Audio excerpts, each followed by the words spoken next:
My name is Madison Teeter, and I will be talking to you all today about the topic that I've chosen for my GIS 510 final project. So the data that you are seeing here is North Carolina county data. I have constricted my study area to three southern counties located in North Carolina, those being Hoke, Robinson, and Scotland counties.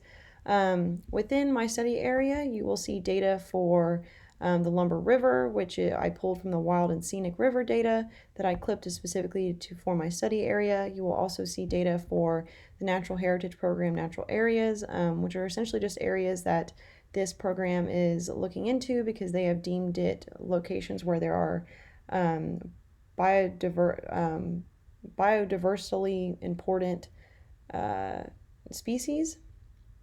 And then there are also hazardous waste sites located within my study area, but all this data has been clipped to my specific study area. They are all found throughout the state of North Carolina.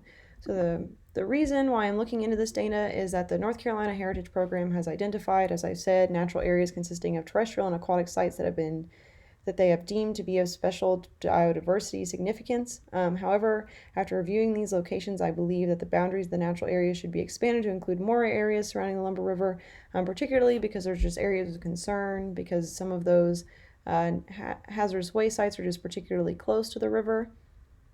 So in order to make suggestions to the NCNHP, I'll be looking at areas within 500 feet of the selected portion of the Lumber River that runs through the counties of Hoke, Robinson, and Scotland, and two are near a hazardous waste site that has been identified through the Resource Conservation and Recovery Act. After analyzing the locations that fit this criteria, I will then be able to suggest locations where the NCNHP can expand the boundaries of their natural areas. So my first question to start this analysis then was to locate the hazardous waste sites that are within my study area. So as I showed you before, there are numerous hazardous waste sites located throughout North Carolina. If I open the attribute table, we can see that there are 2,741 waste sites found throughout the entire state. And then once I clip this data, so it is specifically for my study area, there are 44 sites within there. So the data that you're seeing now that I've clipped from all of the original data, I have now put into my online map that you all can see. It's all the same data. It looks obviously a little bit different, but they're the hazardous waste sites, the Lumber River portion that I spoke of, those natural areas as well that have already been deemed, and then those three counties within North Carolina. So as I said, my first question was how many hazardous waste sites are located in Hoke, Robinson, and Scotland counties. And as we saw in the attribute table, there are 44 hazardous waste sites. So to continue my analysis, my other two questions will be how many hazardous waste sites are within 500 feet of the selected Lumber River portion, but are not located within the Natural Heritage Program's natural areas. And then my third and final analysis question will be what length of the selected Lumber River portion is not within a Natural Heritage Program natural area. So the data that I chose, I wanted to go over that just a little bit more. As you'll see, this Lumber River data isn't exactly connected, but that's because this is the portion of the Lumber River data that has been deemed scenic and wild by the Scenic and Wild River Act. Essentially what that means is that it's just the free-flowing part of that river. There's nothing man-made blocking it.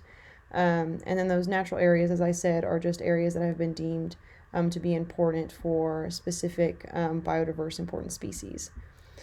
So my expected results and conclusions after doing all of this analysis will be that I will be able to recommend to this program areas where they can expand their natural areas so that they can put more resources and funding and attention to those areas that also might include important species that might be at risk because they are close to those hazardous waste sites.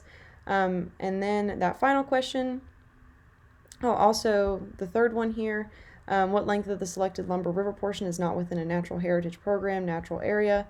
I'll just be looking at that to see if there are any other sections of the Lumber River portion that aren't included in the natural area sites to see if there are any further recommendations that can be made. So examining the data in this way will allow me to give the best and most helpful recommendations to the NCNHP.